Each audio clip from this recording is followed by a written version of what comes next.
hari ini dipanggil oleh penyidik pada Jaksa Agung Muda Tindak Pidana Khusus Kejaksaan Agung untuk diperiksa atas kasus dugaan korupsi restitusi pajak PT Mobile Aid Telekom. Ya, untuk informasi selengkapnya kita bergabung dengan Marsalina Gita dari Kejaksaan Agung Jakarta.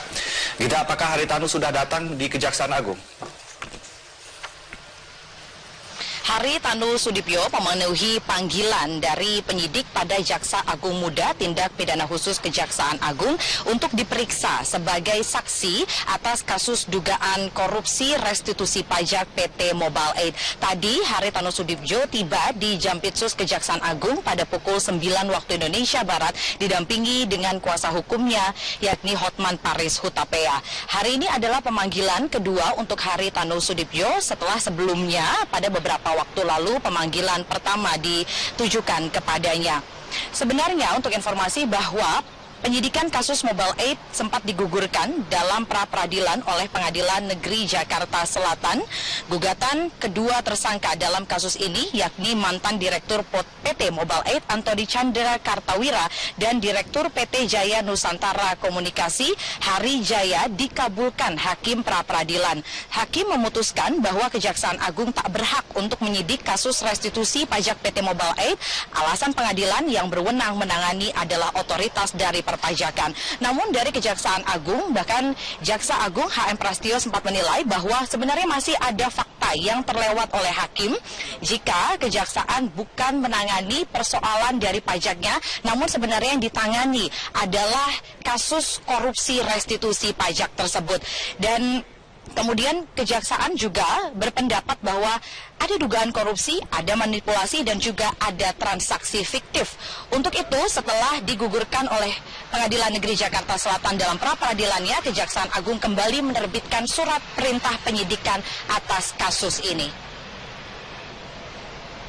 Ade.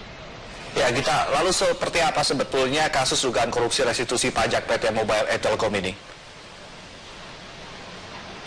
Dalam penyidikan waktu lalu sebelum pra-peradilan ini digugurkan, dari pihak Kejaksaan Agung menilai bahwa ada transaksi fiktif antara PT Mobile Aid dengan PT Jaya Nusantara pada rentang waktu 2007 hingga 2009.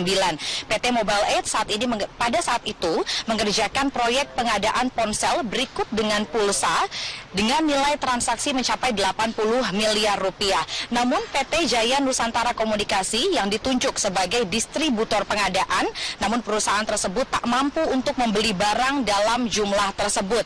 Untuk itu diduga ada transaksi yang direkayasa seolah-olah terjadi perdagangan dengan membuatkan invoice sebagai fakturnya. Dan pada pertengahan 2008 PT Jaya Nusantara Komunikasi menerima faktur pajak PT Mobile Aid dengan total senilai 114 miliar rupiah. Faktur pajak ini diterbitkan agar seolah-olah terjadi transaksi pada dua perusahaan, dan faktur pajak pun kemudian digunakan PT Mobile Aid untuk mengajukan kelebihan pembayaran atau restitusi pajak kepada negara melalui KPP di Surabaya pada 2009 agar perusahaannya ini masuk ke dalam bursa Jakarta, sehingga PT Mobile Aid pada saat itu menerima restitusi pajak dari negara.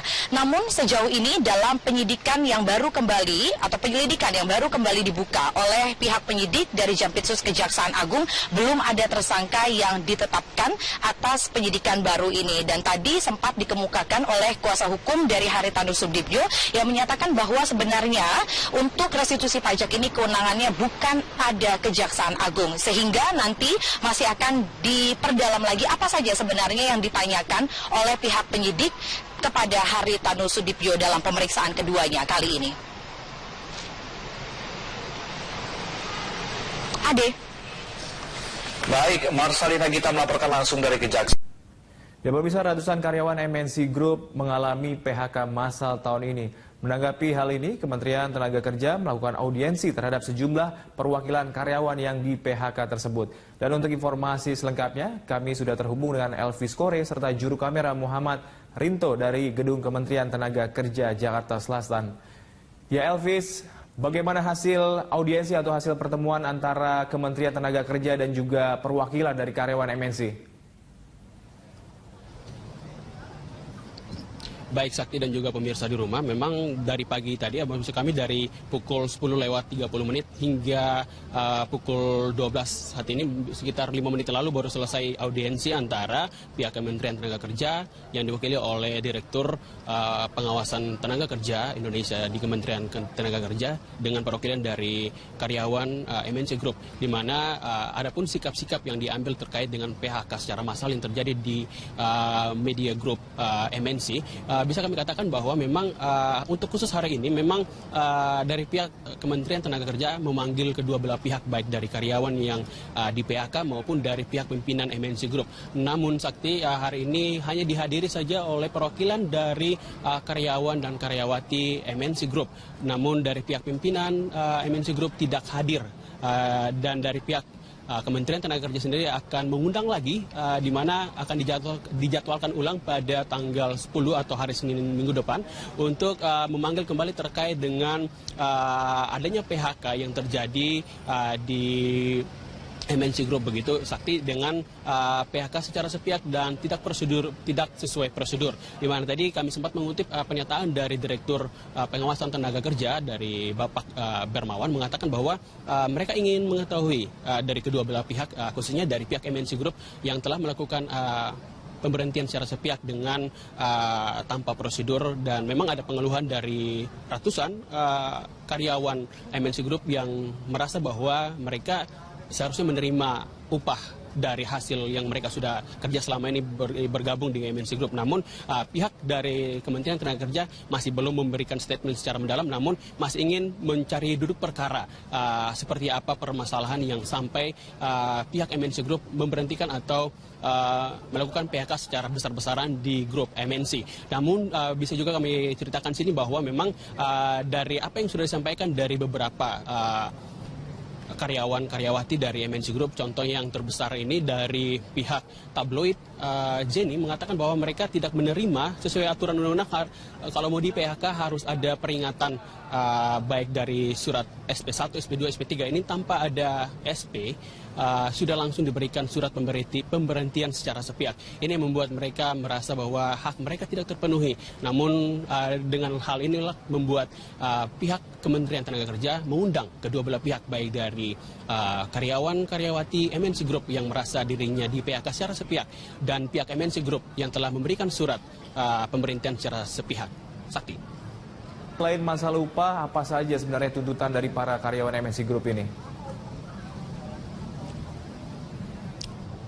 Ya, sebenarnya tidak ada persoalan. Tadi pihak karyawan mengatakan kalau mau PHK boleh saja, intinya sesuai prosedur. Di mana salah satunya, Sakti, memang kalau mau dilihat dari Undang-Undang Ketenagakerjaan nomor 13 tahun 2003 bahwa ada aturan ketika karyawan hendak diberhentikan, contohnya di atas 8 tahun harus dibayar gaji sebesar selama 9 bulan. Namun yang dirasakan oleh karyawan dan karyawati ini bahwa pemberhentian dengan total atau lama kerja di atas 8 tahun mereka menerima tidak sesuai, atau hanya kisaran terima 5 kali gaji saja atau 5 bulan gaji saja. Dan ini mereka mengatakan bahwa mereka mengabdi sudah cukup lama. Namun dari pihak MNC Group tidak memberikan pesangon atau uang ucapan terima kasih dan juga uang pemberhentian yang tidak sesuai prosedur. Namun dari langkah ini mereka meminta kepada pihak Kementerian Tenaga Kerja untuk melihat pemberlakuan atau melihat apakah benar Undang-Undang Ketenagakerjaan sudah dilakukan oleh pihak yang melakukan PHK tersendiri, khususnya di grup MNC.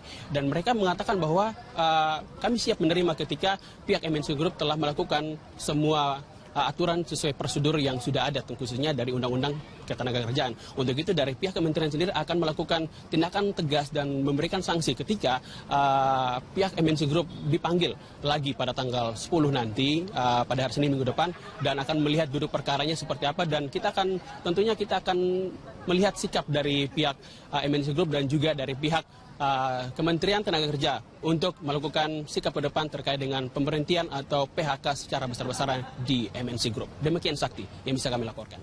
Ke informasi lainnya, pemirsa, Bareskrim Mabes Polri kembali memeriksa pengusaha Haritanu hari ini. Ini merupakan pemeriksaan pertama setelah dirinya ditetapkan sebagai tersangka kasus ancaman terhadap penyidik Kejaksaan Agung terkait kasus Mobile Aid. Sudah ada rekan kami Marcelina Gita di markas Bareskrim Polri untuk melaporkan informasi selengkapnya. Gita, apakah Haritanu memenuhi panggilan Bareskrim? Sampai siang hari ini, Haritanu Sudibyo belum hadir di Dirtipid Cyber Bareskrim Mabes Polri untuk menjalani pemeriksaan perdananya sebagai tersangka. Pemeriksaan dijadwalkan sebenarnya berlangsung pada pukul 9 waktu Indonesia Barat. Namun pada saat kami mengkonfirmasi kepada kuasa hukum Haritanu, kuasa hukum melalui pesan singkatnya menyebut jika hari ini Haritanu tidak akan hadir dalam pemeriksaan perdananya dikarenakan tengah ada urusan mendadak sehingga tidak dapat ditinggalkan. Untuk itu, kuasa hukum meminta agar pemeriksaan perdananya ini dapat ditunda. Meski begitu, pihak Dirtipid Cyber Bareskrim Mabes Polri belum menerima konfirmasi resmi sehingga penyidik masih akan menunggu kedatangan Haritanu Sudibyo hingga sore hari nanti. Zilvia. Ya, kita bisa Anda review kembali apa sebetulnya kasus yang menjerat Haritanu hingga dirinya ini ditetapkan sebagai tersangka. Haritanu Sudibyo terjerat kasus SMS bernada ancaman kepada Kepala Subdirektorat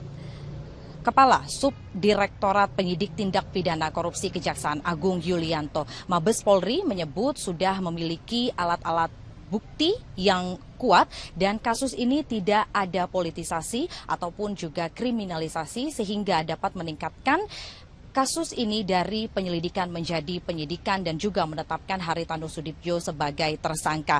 Bahkan hal ini juga diyakini dengan gelar perkara yang sudah dilakukan oleh tim penyidik Bareskrim Mabes Polri dan sudah mendapatkan alat bukti SMS dan juga keterangan dari saksi maupun ahli.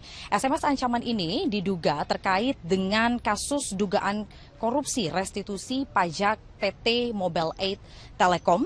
Penyidik Yulianto ini merupakan jaksa yang menangani kasus Mobile 8 pada tahun 2015-2016.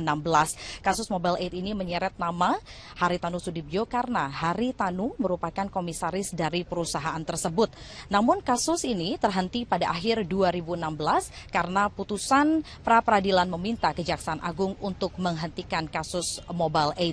Namun di beberapa waktu lalu pun juga Haritanu membantah jika kasus SMS dengan bernada ancaman ini ada kaitannya dengan kasus Mobile 8. Kasus ini sebenarnya bermula pada awal Januari 2016 yang lalu, di mana Kepala Subdirektorat Penyidik Tindak Pidana Korupsi Kejaksaan Agung Yulianto mendapatkan 3 kali SMS ancaman, yakni pada tanggal 5, 7, dan 9 Januari 2016. Karena merasa dirinya mendapatkan ancaman, sehingga pada tanggal 28 Januari 2016, Yulianto pun melaporkan ke Mabes Polri. Dan pada tanggal 12 Juni 2017, Haritanu diperiksa untuk pertama kalinya di Dirtipid Cyber sebagai terlapor dan pada 14 Juni 2017 penyidik pun juga memanggil Yulianto dan pada tanggal 15 Juni 2017 Haritanu Sudibyo ditetapkan sebagai tersangka dan dikeluarkannya SPDP. Haritanu dijerat pada pasal 29 Undang-Undang ITE dengan ancaman pidana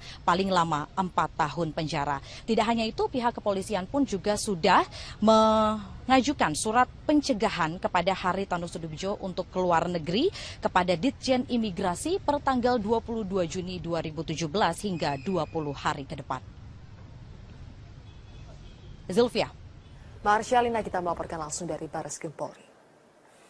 Kembali kita berbincang dan kembali ke Pak Jarod Saiful Hidayat. Pak Jarod, tadi diulas oleh Ibu Eni bahwa untuk postur anggaran APBD DKI Jakarta sudah sangat-sangat ideal, tetapi kemudian itu tidak bisa mengurangi kesenjangan ekonomi masyarakat DKI Jakarta karena salah satu masalah utamanya adalah urbanisasi yang tidak terkendali. Banyak sekali gula-gula program-program yang dikeluarkan oleh DKI Jakarta sehingga itu menjadi gula dan daya tarik urbanisasi semakin tinggi. Apa yang kemudian ingin Anda ulas dari apa yang kemudian ulasan dari Bu Eni tadi? Ya, jadi benar tadi ya Bu Edi tadi ya. Oleh karena itu Provinsi DKI itu memberikan jaminan sosial itu bagi warga DKI. Bukan kita melakukan diskriminasi, tidak. Kalau ini kita berlakukan pada semua orang yang datang di Jakarta, maka justru urbanisasi ini semakin tidak terkendali. Maka kita fokus memberikan bantuan sosial itu kepada warga DKI. Baik itu berupa kartu Jakarta Pintar ya, kemudian kartu Jakarta Mahasiswa Unggul, kemudian kartu Jakarta Sehat, sampai dengan subsidi bagi perumahan dan transportasi. Tujuannya adalah supaya jurang perbedaan atau gap antara yang kaya dan yang miskin itu semakin mengecil, semakin sempit ya. Bagaimana tidak ada kesenjangan di sini? Karena orang kaya ya, orang paling kaya di Indonesia itu ada di Jakarta. Termasuk juga orang yang paling miskin itu juga ada di Jakarta. Pasti kesenjangan itu akan tinggi. Tapi kita akan turunkan kalau bisa Gini rasio itu di bawah 0,4. Sekarang alhamdulillah sudah 0,39. Artinya kesenjangan sudah semakin sempit. Kemudian yang kedua yang perlu kami sampaikan, urbanisasi itu memang kita butuhkan kalau terkendali sekali lagi. Kalau enggak menjadi beban. Bebannya bukan hanya kekumuhan dan kemiskinan, tapi juga beban kemacetan. Baik. Jadi kemudian kemacetan di Jakarta ini kan semakin banyak orang datang sini pasti macet. Makanya kita dorong untuk transportasi publik. Ya, anggaran kita betul-betul berpihak kepada orang miskin, jelas itu, supaya kesenjangan itu semakin kecil di Jakarta. Gitu, Adi. Ya, kita ke Bu Eni. Bu Eni, tadi Anda ingin komentari, artinya pemerintah atau aparat Pemprov DKI Jakarta yang paling bawah itu kan RT dan RW. Apakah mereka punya tools yang standar untuk kemudian bisa menentukan ini bisa dapat KTP, ini bisa mendapatkan KJP dan segala macam? Apakah ada standar seperti itu sehingga... Secara rule Pak Jarod bisa membuat rule bahwa hanya penduduk yang ber-KTP misalnya atau penduduk DKI, bahkan bukan tidak disebutkan hanya ber-KTP, tapi penduduk DKI yang mendapatkan fasilitas dari pemerintah daerah. Tetapi Mas Ade, di level implementasi, katakanlah misalnya Mas Ade sebagai RT RW. Nah, ketika orang itu sudah tinggal di situ dalam jangka waktu misalnya lebih dari 3 tahun, 5 tahun gitu, maka ini akan menyulitkan. Ya, menyulitkan untuk bagaimana memverifikasi siapa si A dan si B, siapa yang berhak dan tidak berhak untuk mendapatkan berbagai macam santunan tersebut. Nah, sementara dengan sistem kekerabatan kita yang satu sisi memang ini bagus ya, tapi di sisi saling membantu, tapi di sisi lain dengan mereka membolehkan misalnya sanak keluarganya tinggal di situ, ini otomatis kan menjadi bertambah rumah tangga yang ada di DKI. Jadi kita pernah datang misalnya di kawasan Petamburan, terus di dekat Tanah Abang, itu satu rumah petak saja ini bisa ditinggali oleh lebih dari 3 keluarga, bahkan sif-sifan Mas Ade. Jadi